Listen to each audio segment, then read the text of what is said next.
అదే RTV app వార్తల్ని క్షణాల్లో చదివే అవకాశం ఉంటుంది. ఒక న్యూస్ పేపర్, ఒక టెలివిజన్ ఛానల్ మీ చేతుల్లో ఎప్పుడూ ఉంటాయి. ఎంఏ గఫూర్ గారు, వై వెంకటేశ్వరరావు గారు, బాబురావు గారు, ప్రభాకర్ రెడ్డి గారు, మేము 5గురం చీఫ్ మినిస్టర్ చంద్రబాబు నాయుడు గారిని కలిసి ఈరోజు కొత్తగా వచ్చినటువంటి ప్రభుత్వం మీద ప్రజలు పెట్టుకున్నటువంటి ఆశల్ని, అలాగే తక్షణం ప్రజలు ఎదుర్కొంటున్న గత అనేక సంవత్సరాలుగా పెండింగ్లో ఉండి ఈ కొత్త ప్రభుత్వం పరిష్కరిస్తుందని చెప్పి ఆశతో ఎదురు చూస్తున్న ప్రజల యొక్క వాణిని వినిపించడానికి మేము ప్రయత్నం చేసి ఆయన కూడా మేము ఆయన దృష్టికి తెచ్చిన విషయాలన్నిటి మీద సానుకూలంగా స్పందించారు. ముఖ్యంగా పోలవరం ఈరోజు చర్చ ఉంది, ప్రభుత్వం ప్రాధాన్యతలో తీసుకుంది. నిర్వాసితుల్ని ఎట్లాగైతే మీరు 1-2 దశలని అంటున్నారో 2 దశల్లో ఒకేసారి నిర్వాసితులందరూ కూడా పూర్తి స్థాయిలో వాళ్ళకు పునరావాసం కల్పించాలి.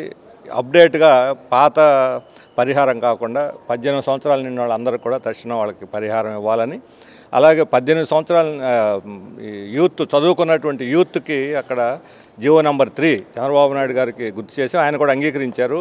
అరకు సభలో చేసిన వాగ్దానం ప్రకారం జీవో నెంబర్ 3ని సుప్రీంకోర్టులో ప్రభుత్వం తరఫున అఫిడవిట్ దాఖలు చేస్తాం, కేసుని టేకప్ చేస్తాం, దాన్ని పునరుద్ధరించి స్పెషల్ డిఎస్సి పెట్టాలని చెప్పి కోరాం. దానికి కూడా సానుకూలంగా స్పందించారు.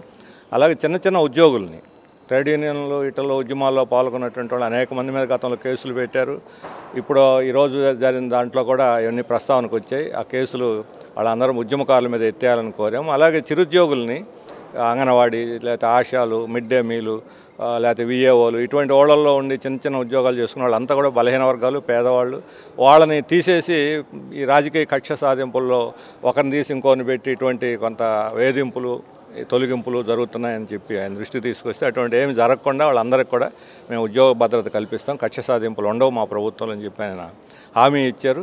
కాబట్టి ఈ విషయాలు మెడికల్ కాలేజీలు, కొత్తగా పెట్టినటువంటి మెడికల్ కాలేజీలు ఇప్పుడు వచ్చే సంవత్సరం ప్రారంభించబోయే వాటిల్లో కూడా అక్కడ ప్రభుత్వ దీని ప్రకారం వాళ్ళకి క్యాపిటేషన్ ఫీజు, ప్రైవేటు అంటే సెల్ఫ్ ఫైనాన్స్ కోర్సులు ఎక్కువ సీట్లు ఉన్నాయి కాకుండా ఈ కన్వీనర్ కోటాలోనే పూర్తి స్థాయిగా వాళ్ళకి న్యాయం చేయాలి. ప్రభుత్వ మెడికల్ కాలేజీలో కానీ ఇవ్వకపోతే ఎట్లాగో ప్రైవేట్ వాళ్ళు అమ్ముకుంటారు, ప్రభుత్వ కాలేజీలో కూడా పేదవాళ్ళకి న్యాయం జరుగుతుంది. అవన్నీ కూడా సీట్లు యథావిధిగా కన్వీనర్ కోటాలో ఇవ్వాలని చెప్పని కోరాం. దానికి కూడా ఆయన పరిశీలిస్తామని చెప్పారు.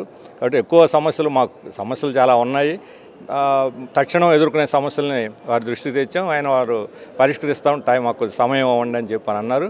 కాబట్టి ఒక ప్రజలు పెట్టుకున్న ఆశలు నెరవేరుస్తారని మేము తీసుకుపోయిన ఈ సమస్యలు వాళ్ళ దృష్టికి తీసుకెళ్ళిన సమస్యలు పరిష్కరిస్తారు సానుకూలంగా అని చెప్పి ఆశిస్తున్నాము. ఒకవేళ పరిష్కారం కాకపోతే ప్రభుత్వం వైపు నుంచి వచ్చే స్పందన బట్టి ఆ తదుపరి ఏం చేయాలనేది మేము నిర్ణయించుకుంటాం.